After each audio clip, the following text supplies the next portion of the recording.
이동형이야.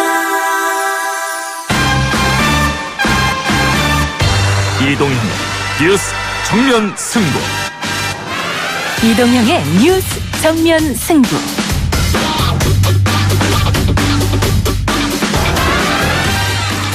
청취자 여러분 안녕하십니까.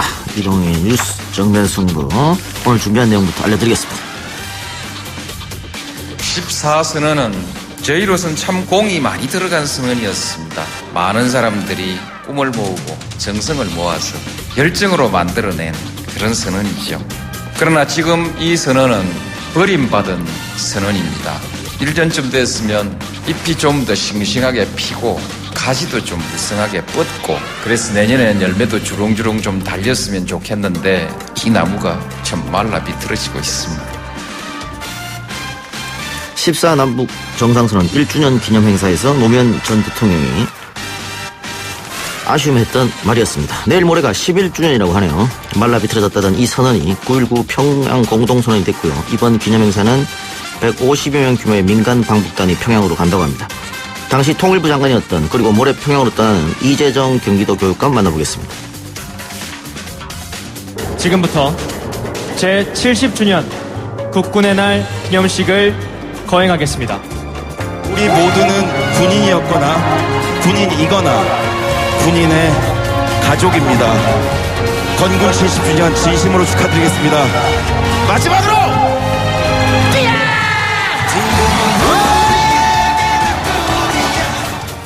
드라마 미생에서 이름을 날린 임시완 상병이 사회를 보고 가수 싸이가 축하 공연을 한 어제 국군의 날 기념식 장면이었습니다.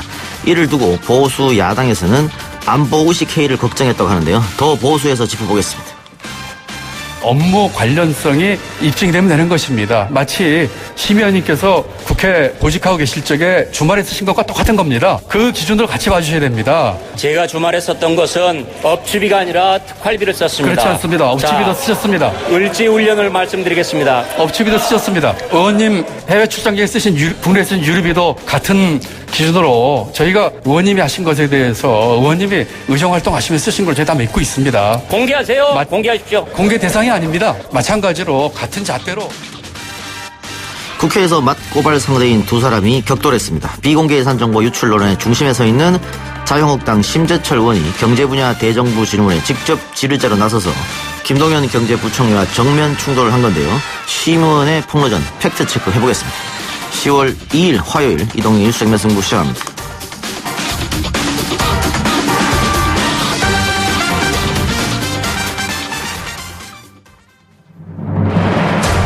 이 작가는 독하다.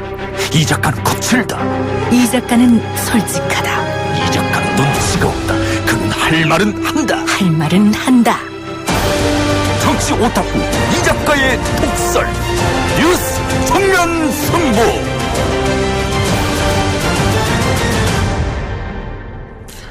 지난 2007년 남북 정상 간 합의를 이뤄냈던 14 공동선언 발표 11주년을 맞아서 기념행사가 오는 4일부터 2박 3일간 평양에서 열립니다. 통일부는 민간 합동 150명 규모의 방북단을 꾸렸는데요. 당시 통일부 장관이었던 이재정 경기도 교육감도 함께 간다고 하네요. 전화로 이야기 나눠보도록 하겠습니다. 교육관님. 네, 안녕하세요. 예, 안녕하십니까. 네, 14 공동선언 벌써 11년이 됐습니다. 네. 그 14 선언을 기념하면서 공동 행사를 하는 건 11년 만에 처음이라고 하는데. 처음이죠. 예. 네. 14 선언 채택 당시 통일부 장관이었기 때문에 감회가 남다를 것 같습니다. 저는 그때 남북 정상회담하는 회담 테이블에도 함께 앉아서 그 회담의 현장을 직접 참여를 했었고요. 예. 그리고 기념 식수로부터 모든 행사에 통일부 장관으로 주관을 했기 때문에 정말 이번 평양을 11년 만에 다시 방문하는 것은 정말 개인적으로도 큰 기쁨이지만 굉장한 설레임이 있습니다. 6.15 정상회담 이후에 이제 14 공동선언 이렇게 온 거 아니겠습니까? 네네. 그런데 그 중간에 아까 노무현 대통령의 육성도 우리가 들었습니다만은 중간에 남북 간에 너무 경색됐단 말이죠. 지금은 또 남북 관계가 굉장히 진전되고 좋은데 이게 정권이 바뀔 때마다 이렇게 반복해서는 안 되는 거 아니겠어요? 어떻게 생각하세요? 네, 정권이 바뀔 때마다 이 남북 간의 합의상을 그냥 이렇게 그냥 헌신짝 버리듯이 버려버리거나 외면해 버리면 예. 결국 남북 관계라는 게 지속적으로 발전해 갈 수가 없는 거거든요.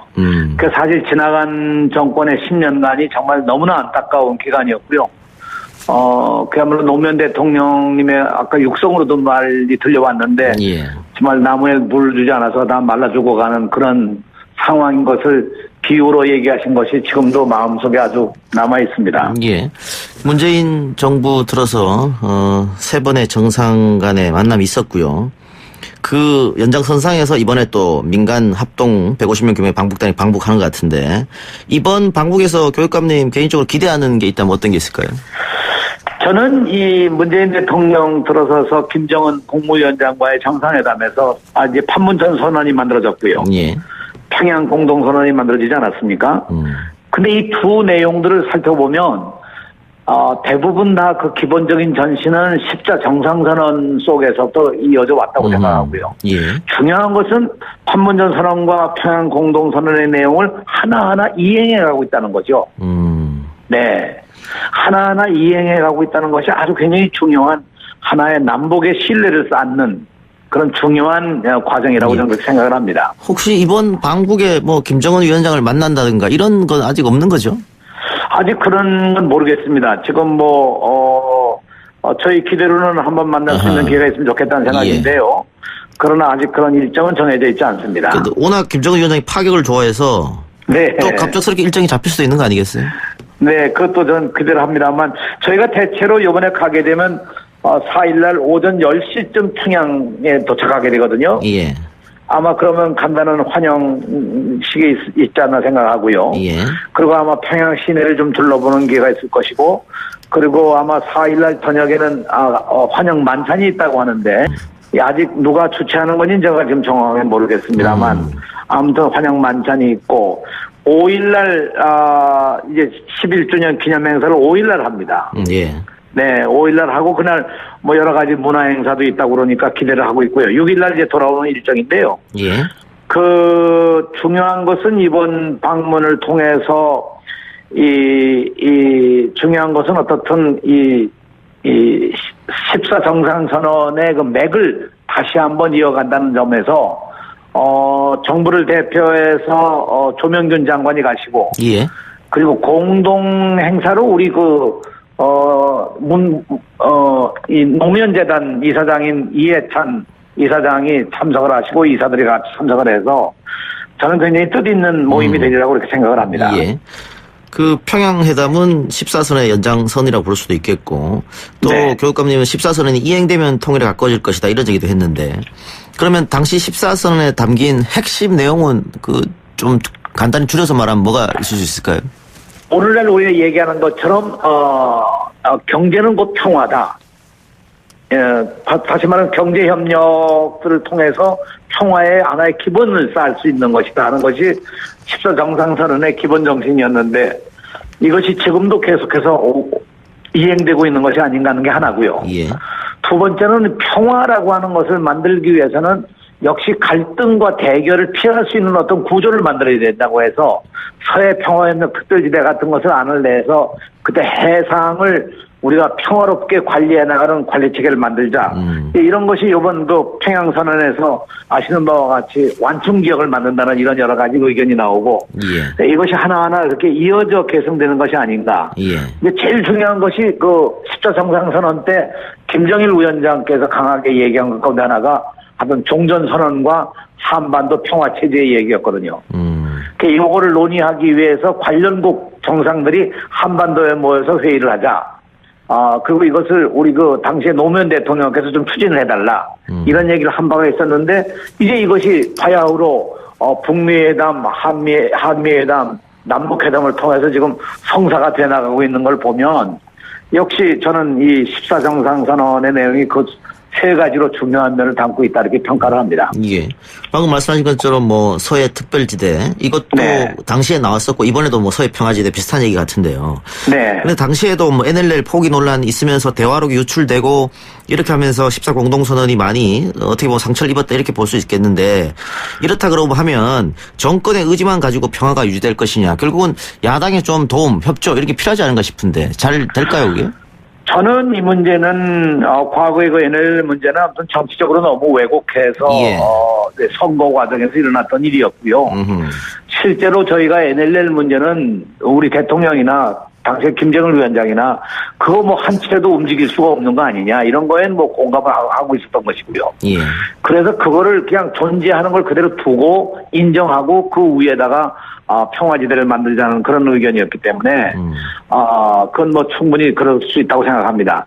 더 중요한 건 이제 지금 이제 우리 역시 지금 말씀대로 국민의 공감대가 있어야 된다는 예. 건데 지금 뭐 이 평양선언, 판문점 선언 또 싱가포르 선언 이런 걸 보면서 우리 국민들이 정말 한반도에 이제 항구적인 평화가 오는 게 아니냐 이런 신뢰를 갖기 시작하지 않았습니까? 예.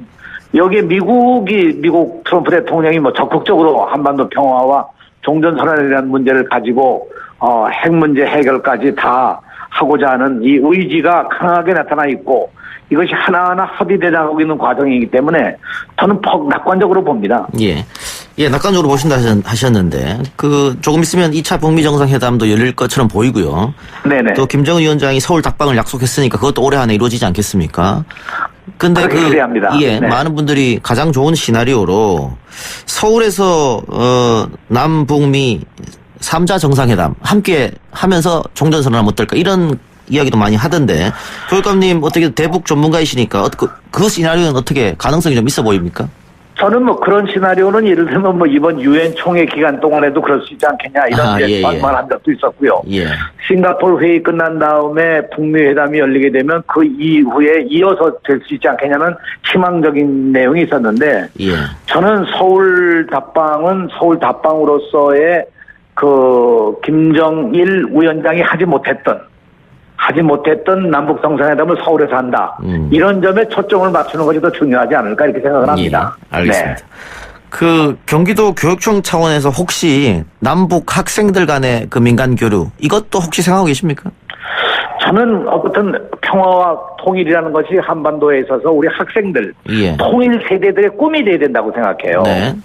우리 아이들이 뭔가 이 통일에 대한 염원과 어떤 통일을 만들어갈 거냐는 그런 자기들의 어떤 결단과 이해가 있어야 된다고 생각하고요. 예. 그런 걸 위해서 상황이 좀 좋아지면 여러 가지 학생 교류도 할 수 있으면 좋겠다고 계획을 잡고 있습니다. 계획은 있습니까?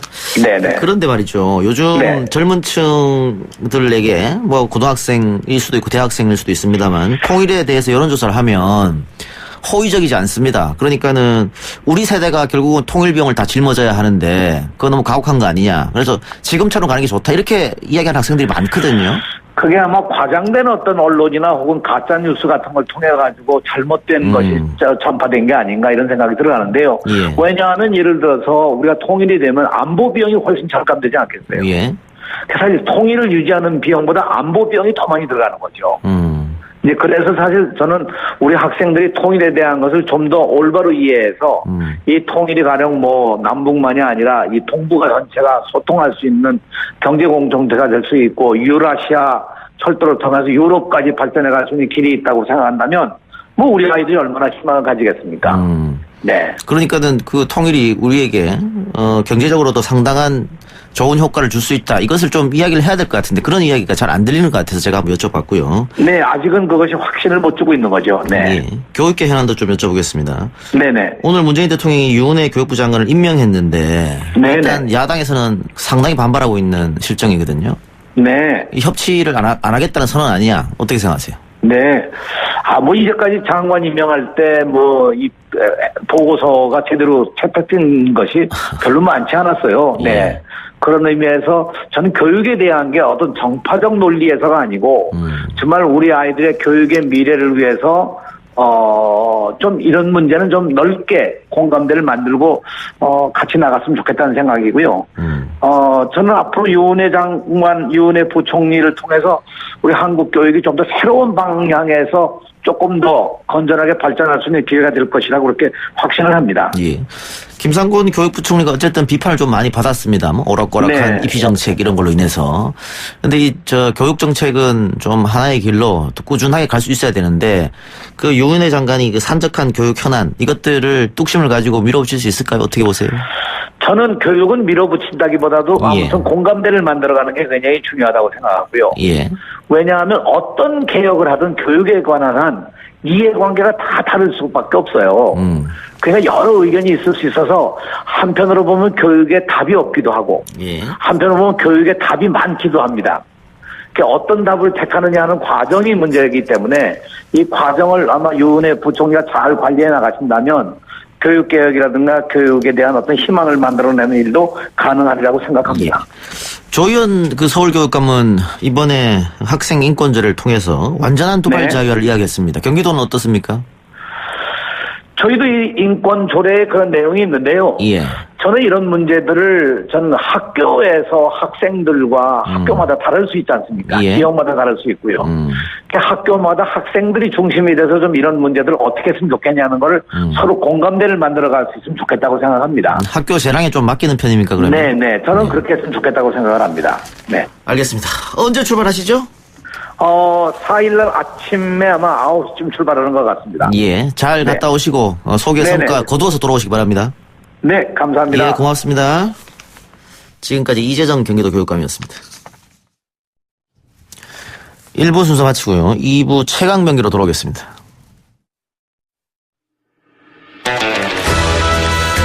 딱딱하고 지루한 뉴스가 소설보다 흥미진진해지는 새로운 경험. 놀라셨죠? 이것이 바로 이동준의 뉴스 정면 승부.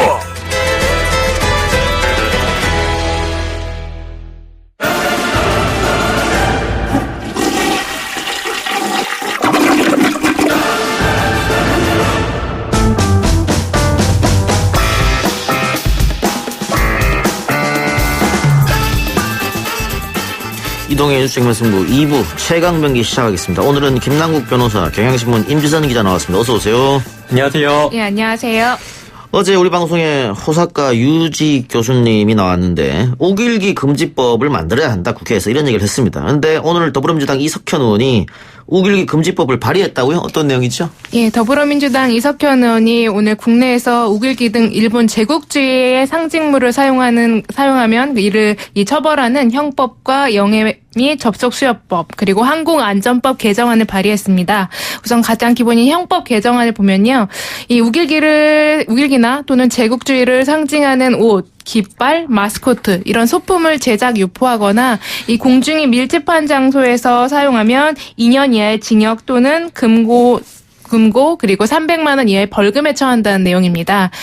그리고 또 이제 영해, 그러니까 바다에서 이 우길기를 개항한 선박이 우리 영해를 통항하지 못하도록 한다는 것과 우길기를 부착한 항공기에 대해서 운항 정지를 명령할 수 있다는 내용이 담겨 있습니다. 예, 그러면은 만약에 이 법이 몇 년 전에 만들어졌다고 하면 이번에 그럼 논란이 없었겠네. 못 들어오니까 우길기. 예, 그렇죠. 국내법에 의해서 못 들어올 수 있는데 또 일본이 또 우긴다면은 또 가능하지 않았을까 싶기도 한데요. 네, 사실은 우리나라의 2013년도에 이게 법안이 한번 발의된 적이 있었습니다. 당시에 이제 새누리당의 이제 손인춘 의원이 이 동일한 내용의 아주 유사한 내용의 법을 발의했었는데, 만약 2013년도 당시에 이게 19대 국회를 통과했다라고 한다면 이번에 일본이 외교 라인을 통해서 예의가 없는 행동이다라고 하면서 우길기를 그대로 사용하겠다라고 했었을 때 우리나라에서 국내법상 아예 되지 않는다라고 하면서 이렇게 명확한 근거를 제시할 수가 있었을 텐데요. 2013년도 그때 발의만 됐고 사실상 이 국회 회기록을 좀 찾아보니까 이 구체적인 토론조차 되지 않고 단순하게 딱 한마디 상정한다라는 그 한마디만 하고 회기가 넘어가서 이제 자동 폐기되는 어떤 그런 문제가 있었는데요. 이번에 사실 우길기와 관련된 논란이 좀 있었고 그 다음에 법안까지 발의가 된 상황이기 때문에 이참에 우길기에 대한 이 사용 금지와 관련된 논의를 조금 더 활발하게 해서 이 국회 통과까지 꼭 이루어지게 했으면 좋겠다라는 생각이 듭니다. 예, 이거는 여야 문제가 아니니까요. 아마 야당도 찬성하리라고 보는데 문제는 임지선 기자 말처럼 일본이 우리 배니까 이거는 한국 국내법에 저촉되지 않는다 이렇게 얘기하면서 달고 올 가능성이 있을 것 같아요.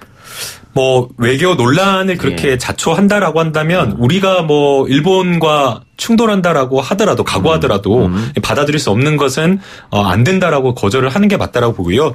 뭐 국제 관함식에 세계 여러 각국의 함대가 오는 만큼 일본이 안 온다고 하더라도 크게 문제가 되지 않는 겁니다. 실제 뭐 2014년에 이 중국에서도 국제 관함식이 있었는데 그때 중국에서도 이 우길기 논란이 있었고 일본 같은 경우에는 우길기를 그대로 사용하겠다라고 해가지고 아예 초대 자체를 하지 않은 그런 사례가 있기 때문에 우리도 좀 더 국제 보편적인 이거에 맞춰서 우길기 사용과 관련해서는 일본에 대해서 좀 더 세게 나가는 게 맞다라고 봅니다. 근데 지금 대통령이 사열 예정돼 있잖아요. 네. 그런데 우리 대통령이 그 우길기가 보이는 배를 사열한다는 것도 모양새는 좋지 않을 것 같은데. 모양새 좋지 않죠. 청와대도 그것 때문에 고심 중이라고 하는 것 같아요. 이런 뭐 이낙연 총리도 어제 국회 답변 과정에서 여러 가지 고민하고 있다고 하고 있는데요. 뭐 이런 가능성이 있습니다. 그러니까 중앙 돛대에 달지 않고 뭐 주변에 다는 방법 이런 얘기들도 좀 나오고 있는데요. 실제로 이제 근거가 사실 명확해야 우리도 우리 입장을 좀 세게 강하게 주장하고 나갈 텐데 당장 이제 법이 없는 상황에서 이제 사실 지금상으로 외교적 노력을 하고 있는 것으로 보입니다. 정부는. 그래서 일본이 좀 어떤 방법을 택할지 좀 관심이 주목되는데요. 지금 언론을 통해서나 나오고 있는 걸 보면은 일본은 굉장히 불만을 많이 표시하고 있는 상황인 것 같거든요. 그래서 이게 쉽사리 이렇게 정리가 잘 될 것 같지는 않은데요. 뭐 이게 이 사안을 놓고 일본과 타협할 사안이 아니다라는 메시지를 분명하게 보여주는 게 좋을 것 같습니다.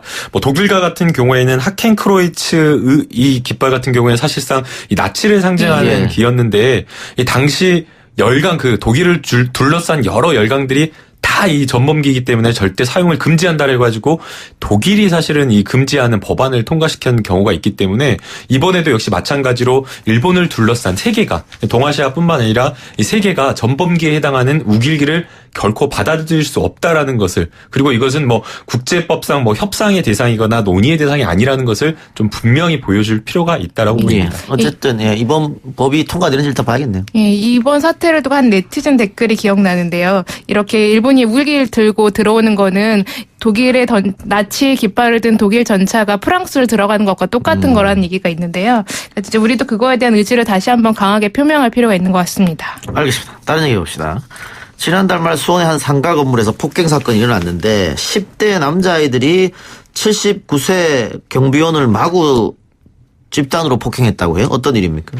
예, 지난달 28일 오전 5시경에 발생한 일입니다. 수원시 장안구의 한 아파트 상가 건물에서 일어난 일입니다.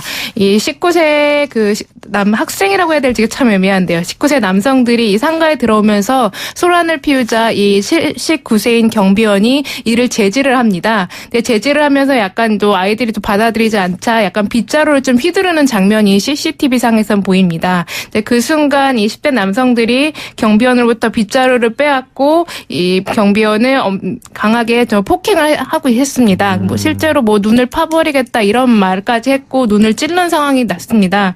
그래서 이 경비원은 광대뼈와 치아가 부러져서 전치 4주의 진단을 받은 상태입니다. 예, 10대 남성 4명이 그 79세 노인을 이렇게 폭행해서 4주를 입혔다. 그것도 야밤에. 집단 폭행이고 또 심야 폭행이면 가중처벌 받는 거 아니에요? 네, 가중처벌 가능성이 있고요. 지금 다만 이제 CCTV 영상이라든가 이 경찰에 지금 확인한 내용에 따르면 이 건물 안에서 이 79세 노인을 폭행한 사람, 직접적으로 폭행한 사람은 이 신군 한 명이라고 이야기를 하고 있고요. 이 나머지 이제 옆에 있었던 이 최군 같은 경우에는 경찰이 이제 현재는 공동 입건을 해놓은 상황이긴 하지만 이 최군 같은 경우에는 이 폭행에 직접적으로 가담한 것이 아니고 오히려 나 같은 경우는 술 먹은 신군을 말리는 그런 상황이었다. 그래서 지금 나를 폭행의 공범으로 보는 거는 좀 문제가 있다라고 하면서 무죄를 주장하는 취지이기 때문에 이 경찰이 아마 영상이 확보된 영상이 있다라고 하니까 이것을 확인한 다음에 이 처벌 여부를 좀 결정할 것 같습니다. 예, 그 신군은 술 먹어서 기억이 안 난다 이런 얘기를 하고 있고. 근데 이 피해자인 할아버지의 손자라고 밝힌 사람이 이제 SNS에 글을 올리면서 이 사건이 알려졌잖아요. 네. 그런데 그 사람이 밝힌 내용을 보면은 폭행을 했던 10대들이 우리 아빠 변호사인데 너 어떻게 해줄까 이렇게 얘기했다는 건데 또 지금 보니까 그런 말 한 적이 없다라고 하는데 뭐가 진실입니까? 네, 지금 이 부분은 확인되지 않고 있는데요. 실제 또 이 폭행에 가담한 이 폭행을 한 학생의 아버지가 변호사인지 여부도 지금 확인이 되지 않고 있는 상황이고요. 사실 뭐 변호사가 권력을 가지거나 뭐 힘이 있는 자리가 아니고 그야말로 그냥 민간인에 불과한 거고 오히려 또 변호사라고 한다면 오히려 이런 상황에서 폭행 피해자의 권리 침해된 부분에 있어서 싸워주는 사람이기 때문에 이게 지금 이 술 취한 학생이 어떤 의도로 말하는지는 모르겠지만 사회적인 어떤 분위기라든가 변호사가 가지고 있는 인권 보호, 법률을 보호하고 있는 이런 사명에 대해서 정확하게 이해하지 못하고 한 발언이 아닌가 생각이 듭니다. 그러니까 이 사건이 일파만파로 커졌던 이유가 이 손자가 SNS에 올리면서 이 당시 학생들이 했던 말이 우리 아빠가 변호사인데 너 어떻게 해줄까 이런 식으로 강하게 발언했다고 합니다. 근데 그거에 대해서는 지금 경찰이 확인한 바로는 이 학생이 그러니까 가해자의 부모가 변호사는 아니라고 나왔습니다. 이제 그건 확실한데 이 당시에 뭐 학생들은 이런 의도로 말하진 않았다. 다만 문제가 생기면 내가 변호사 선임할 수 있다 이런 식으로 말을 했다. 한 것 같다라고 이제 이렇게 얘기를 하고 있거든요. 그래서 실제 진실은 변호사는 아닌 것으로 지금 나와 있는 상태입니다. 예.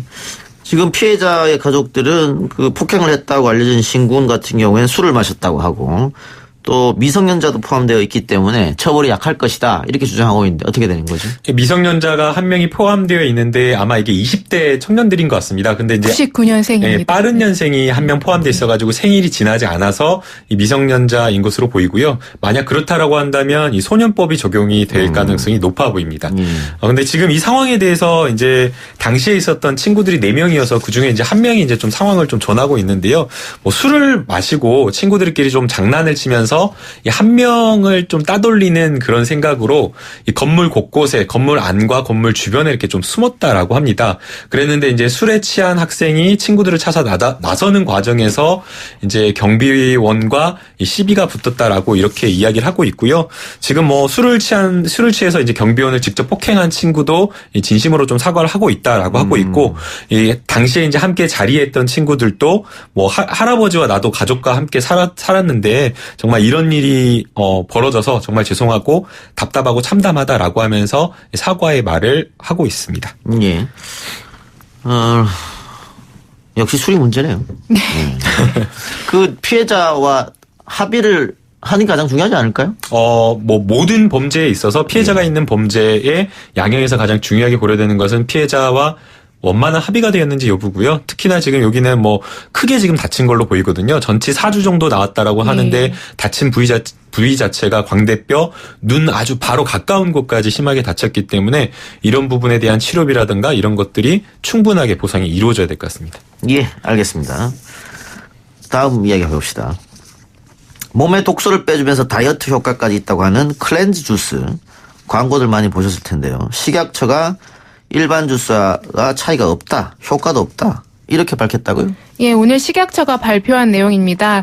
200여 개의 온라인 사이트에서 판매 중인 25개 이 과채 주스 제품이 있었는데요. 그중에 97곳의 업체에서 적발을 했다고 합니다.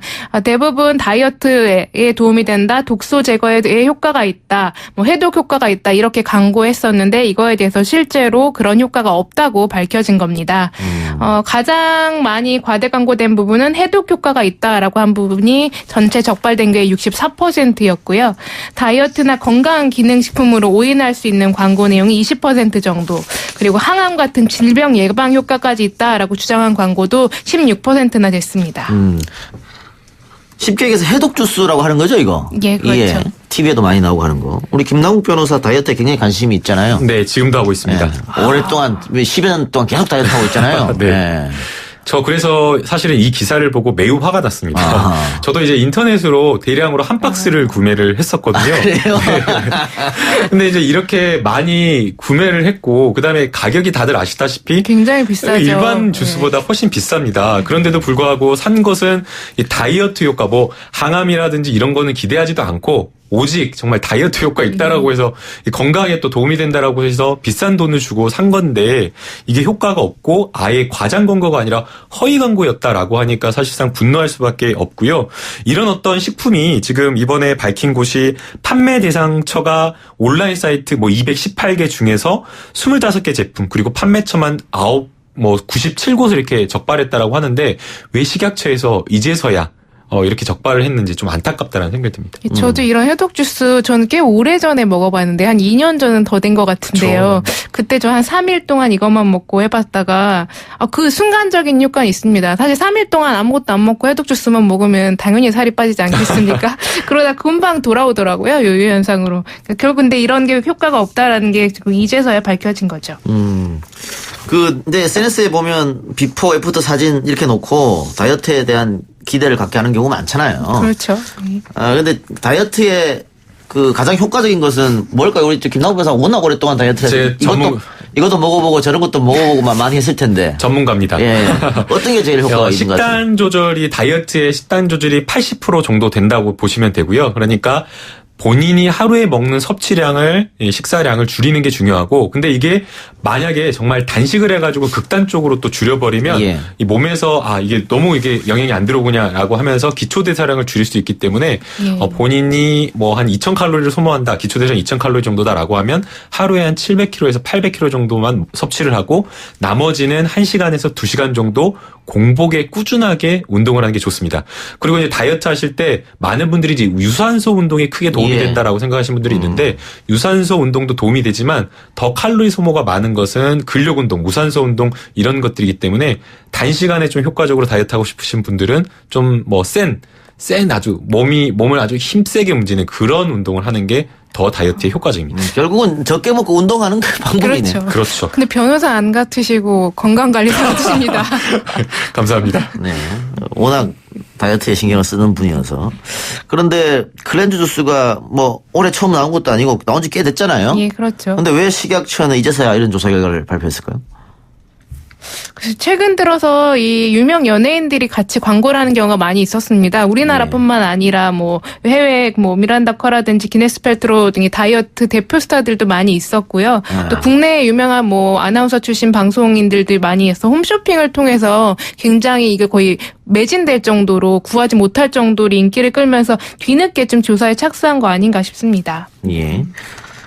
한편 이런 주스를 식사 대용으로 섭취하면 부작용이 올 수 있다 이런 얘기도 있던데 대부분 다이어트 하시는 분들이 식사 대용으로 섭취하지 않았나요? 이거? 맞습니다. 그 식사를 하지 않고 사실상 이 다이어트 주스만을 먹는 아까 기자님 말씀하신 대로 한번 해봤습니다. 저도 사실 그때 그렇게 했었거든요. 그런 경우가 많은데 오히려 이렇게 식사를 하지 않고 클렌즈 주스만 먹게 되면 영양결핍 등 아예 건강에 정말 큰 문제가 있을 수 있다라고 이야기를 하고 있고요. 그다음에 이제 이번에 소비자 단체에서 이 클렌즈 주스에 이 칼로리나 당분 같은 것들을 이렇게 함께 조사를 했었는데 칼로리가 그냥 일반 주스보다 한 10%에서 15%가량 더 높고 당분 함유량도 더 높기 때문에 어떻게 보면 다이어트 효과에도 좋지 않은 그런 식품인 것 같습니다.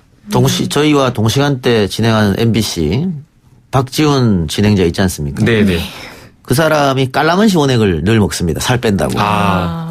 제가 그래서 늘 말합니다. 술을 줄여라. 저랑 똑같은 말이에요. 저도 꼭 그 이야기 합니다. 매일 먹으면서 깔라만시 원액을 먹고 살 뺀다고 하니까 그렇죠? 네. 매일 라디오 끝나고 술자리 가면서. 먹는 거 줄이고 운동해라. 결국은 이게 더 정답이겠네요. 쉽지 네네. 않겠습니다. 알겠습니다. 하나만 더 해보죠. 은평구 초등학교 6학년 여학생이 숨진 채 발견됐는데 옆에 유서가 있었다고 해요. 그런데 유서 내용에 학교 폭력이나 뭐 가정 폭력 이런 내용이 없었다고 하니까 무엇 때문에 스스로 목숨을 끊었는지 잘 모르겠습니다만 최근에 이처럼 학생들이 스스로 목숨을 끊는 일이 빈번하게 이루어지고 있고요. 또 학교 내에서는 자살, 자해 등 자극적인 내용을 담은 자살송도 유행을 하고 있다고 하거든요. 이 청소년들의 자살 좀 우리가 사회 문제를 좀 바라봐야 하지 않을까. 특히 우리 언론 미디어 쪽에서 자살 보도에 대해서 조금 그렇죠. 윤리 규정을 좀 지키면서 방송해야 될 것 같아요. 네, 특히 또 유명인들의 자살에 대해서는 더. 여러 가지 윤리보도 윤칙이 있는데요. 일단 자살이라는 사실 지금 이 단어조차도 가장 쓰지 말아달라고 그 관련된 유관 단체에선 얘기하고 있거든요.